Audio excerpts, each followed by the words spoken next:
May 12, 1943, 14:30 hours. Cape Bon Peninsula, Tunisia. The heat is a physical presence. It shimmers above the baked earth, distorting the shapes of abandoned panzers and the long, shuffling columns of men. For Obergefreiter Klaus Richter of the 10th Panzer Division, the war ended not with a bang, but with the dry click of an empty bolt and the soul-crushing exhaustion of thirst. His tongue is a swollen, dusty thing in his mouth. The sky is a merciless metallic blue. Around him, the remnants of the once mighty Afrika Korps march toward an unknown fate, their hands clasped behind their heads, their faces a mask of sunburnt despair and disbelief. Klaus clutches a small, sweat-stained photograph in his tunic pocket. It's of his wife Anja, standing by the fountain in their hometown square in Bavaria. Her smile, once a source of strength, is now a torment. He had promised her he would be home by Christmas. Christmas of 1941. Now, he is a prisoner of the Americans. The propaganda films Dr. Goebbels had shown them painted a horrific picture. Americans were gangsters, savages, capitalists who would extract every ounce of labor from their captives before discarding them in unmarked graves. He expects a barbed wire cage in the desert. He expects starvation. He expects brutality. An American guard, a boy no older than himself with a shockingly well-fed face, offers him a canteen. The water is clean, cool. Klaus drinks. The simple act, a shocking moment of humanity that destabilizes everything he has been taught. He looks past the young guard, toward the coast where ships wait to carry them away from Africa, away from the war. He and 250,000 of his comrades are no longer soldiers. They are cargo. He is heading toward a future he cannot comprehend. A place built from enemy propaganda and his own deepest fears. He expects a hell on earth. What he would find, in the heart of the enemy's homeland, was something far more powerful and far more psychologically disorienting than any weapon he had ever faced on the battlefield. He was heading for a place where, 6 nights a week, the flickering images of Hollywood would become the new front line in the war for his soul. By mid-1943, the Allied victory in North Africa presented the United States with a logistical and philosophical problem of unprecedented scale. The surrender of Army Group Africa dumped over 275,000 German and Italian soldiers into Allied hands. They were a sudden, overwhelming human surplus of a successful war. Shipping them to an overburdened Britain was impossible. Leaving them in Africa was a security and humanitarian nightmare. The only viable solution was to transport them across the Atlantic to the continental United States. This decision, born of necessity, created a unique challenge for the U.S. War Department and the Office of the Provost Marshal General. America was about to import a vast, ideologically hostile population onto its own soil. The task was monumental. More than 500 prisoner-of-war camps would eventually be established, springing up from the farmlands of the Midwest to the pine forests of the South and the deserts of the Southwest. These were not improvised stockades. They were purpose-built communities. The legal framework was the Geneva Convention of 1929, a document the United States was determined to follow to the letter. This wasn't just about altruism. It was a calculated strategy. America knew that hundreds of thousands of its own men were in German hands. Any mistreatment of German POWs in the U.S. could result in deadly reprisals against American prisoners in Europe. The camps were constructed with German precision, often using the very labor of the prisoners themselves. They consisted of standardized barracks, mess halls, infirmaries, and recreation fields. According to the Geneva Convention, prisoners, below the rank of officer, could be made to work in non-war-related industries.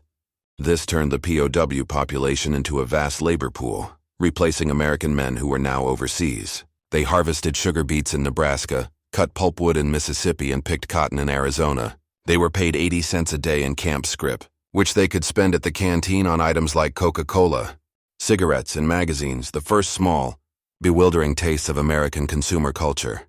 But beyond logistics and labor, a deeper strategy was at play. American leadership, looking ahead to a post-war world, saw these prisoners not just as a security risk but as a long-term opportunity. How could you deprogram an entire generation raised on a diet of fervent nationalism and fascist ideology? The answer was not coercion but exposure.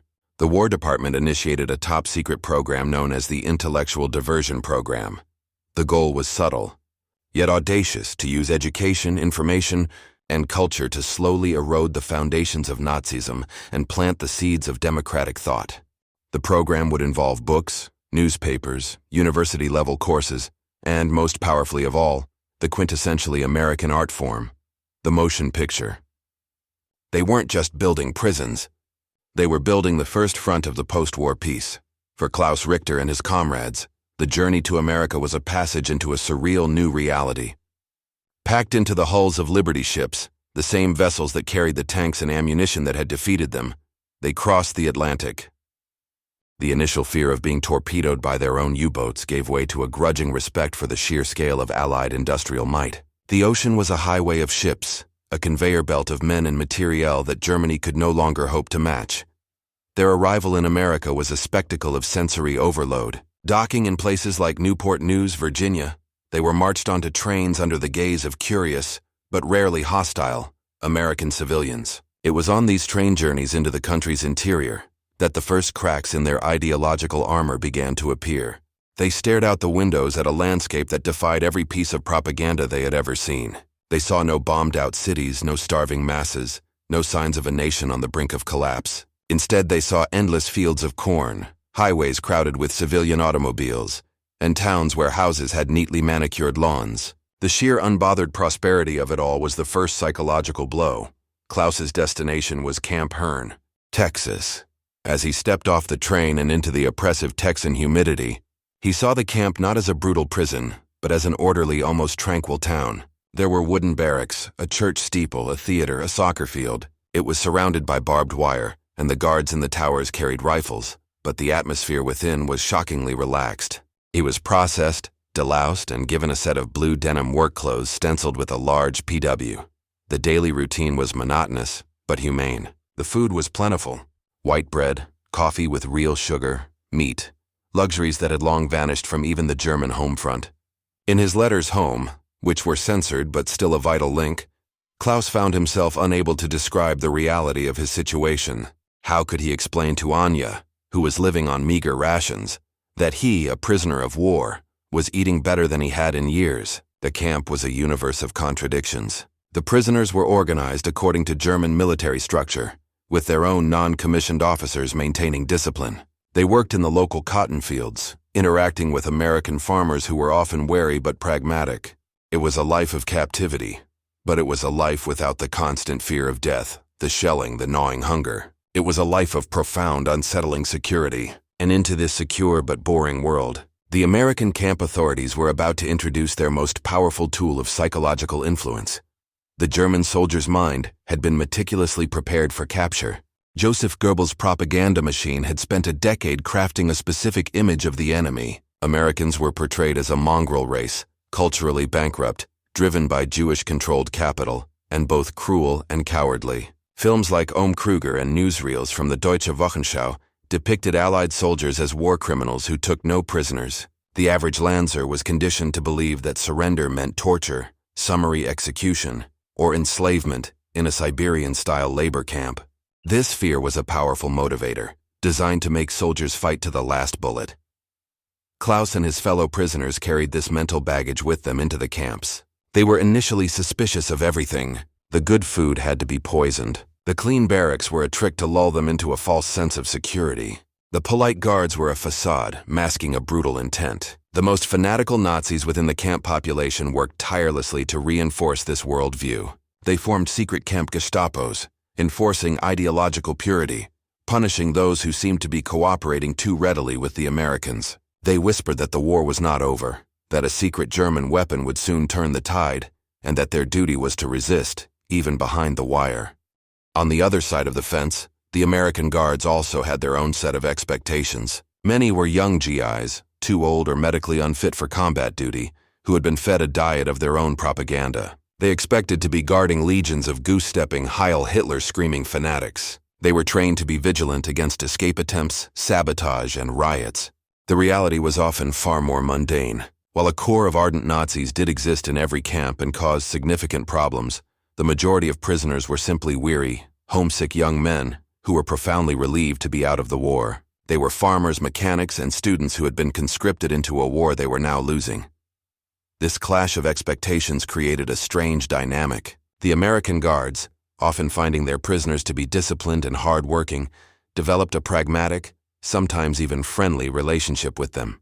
The German prisoners, seeing the fundamental decency of their captors, began to question the lies they had been told. This created a fertile ground for the intellectual diversion program. The Americans didn't need to use force to counter the Nazi ideology. They just needed to let reality, and a steady stream of Hollywood films, do the work for them. The stage was set for a battle that would be fought not with tanks and planes, but with projectors and celluloid.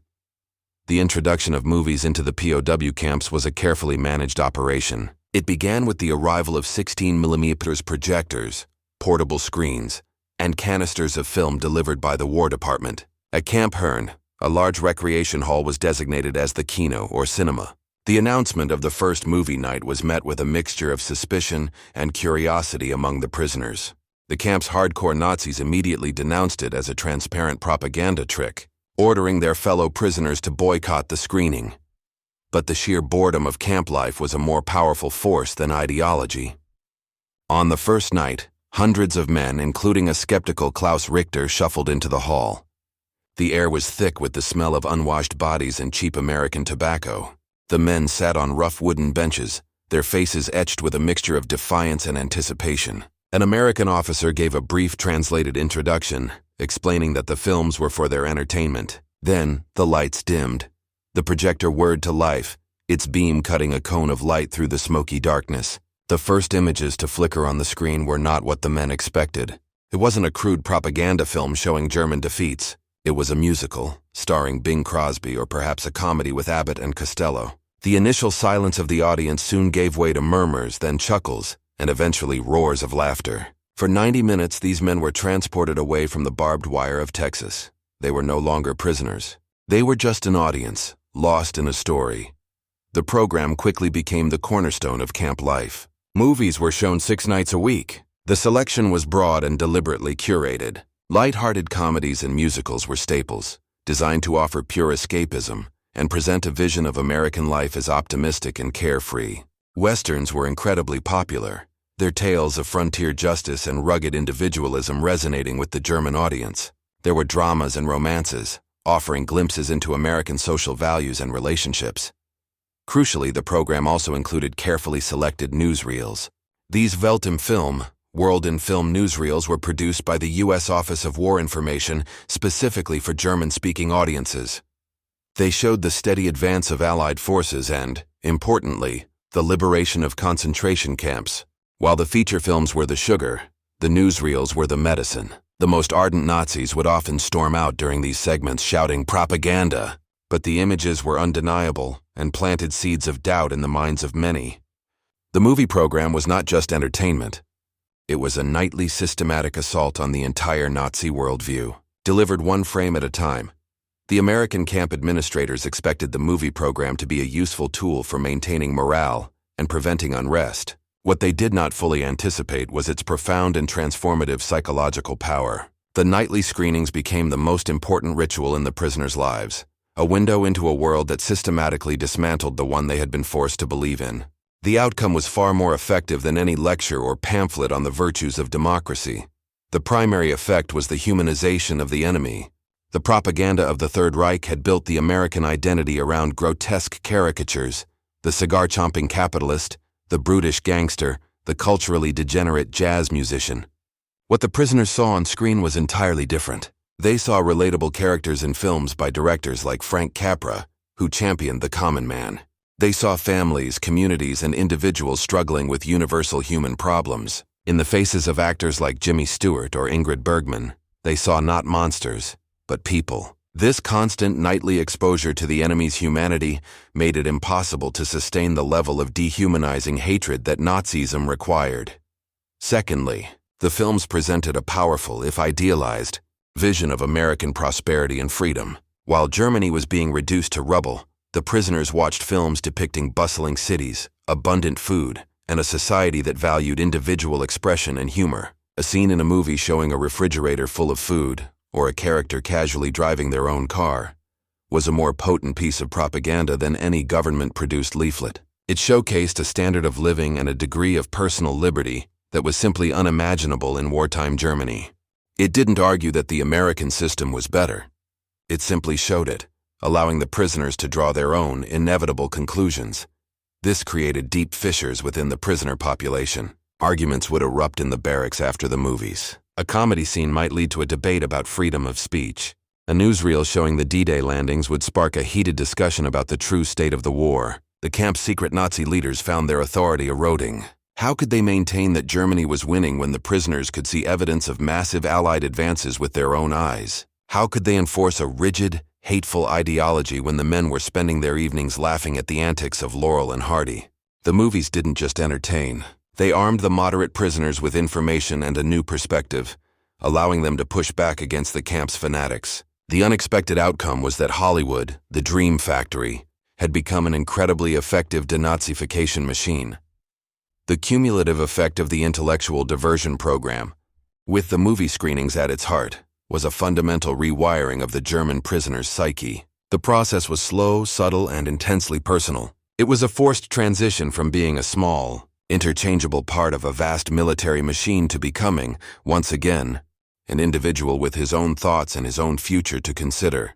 For men like Klaus Richter, the initial shock and disbelief gave way to a period of deep introspection and cognitive dissonance. Everything he had been taught to believe about the world, about Germany's destiny, about his enemies, was being challenged not by force, but by a competing and far more attractive narrative. He found himself enjoying the films, identifying with the characters, and looking forward to the nightly escape.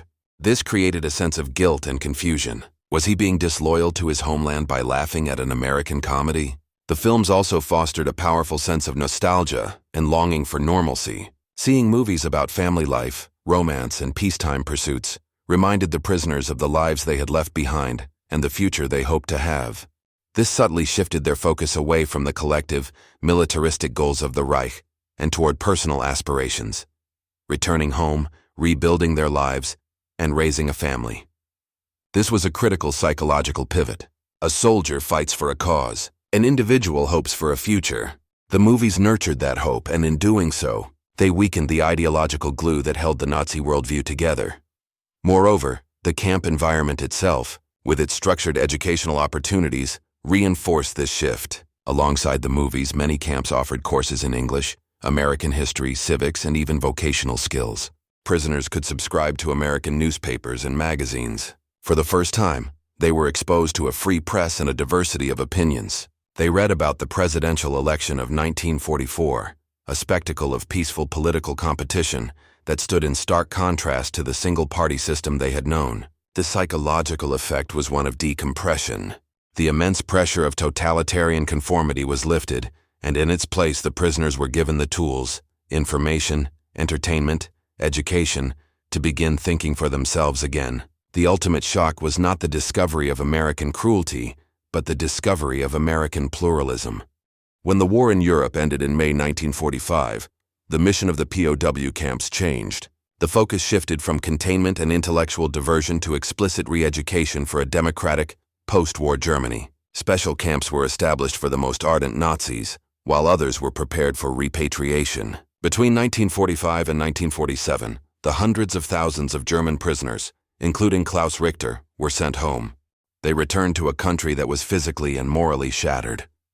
The impact of their American experience became immediately apparent. These returning prisoners were, in many ways, uniquely equipped to help rebuild their nation. They had been insulated from the final horrific year of the war on the Eastern Front. They were well-fed and physically healthy. Crucially, they carried with them not a thirst for revenge, but a nuanced and often positive view of the United States. They had seen its industrial power, but they had also experienced its culture and its underlying democratic principles. This contrasted sharply with the experience of the millions of German soldiers who were captured by the Soviet Union. Of the 90,000 men who surrendered at Stalingrad, only 5,000 ever returned home. The German prisoners from America returned home by the hundreds of thousands. These men became informal ambassadors for democracy. They became mayors, teachers, engineers, and businessmen in the new West Germany. They could speak with first-hand authority against the lies of both Nazi and new Soviet propaganda. Their experience, the story of humane treatment under the Geneva Convention and the exposure to American culture, became a foundational element in forging the strong post-war alliance between West Germany and the United States. For Klaus Richter, returning to the ruins of his hometown, the memories of the Texas camp were a strange anchor. He found his wife Anya alive amidst the rubble. As he helped rebuild his community, He often thought about the flickering images he had seen in the camp cinema. He had gone to America expecting a monster and had found a complex, flawed, but ultimately decent society. The program's goal had never been to make the prisoners love America, but simply to make them question the ideology that had led them to war. The strategy of using movies, of choosing soft power over brute force, proved to be one of the most cost-effective and far-sighted investments the United States made during the war. It was a quiet victory, won not on the beaches or in the skies, but in the darkened halls of dusty prison camps, where the simple power of a story helped to shape the future of a continent.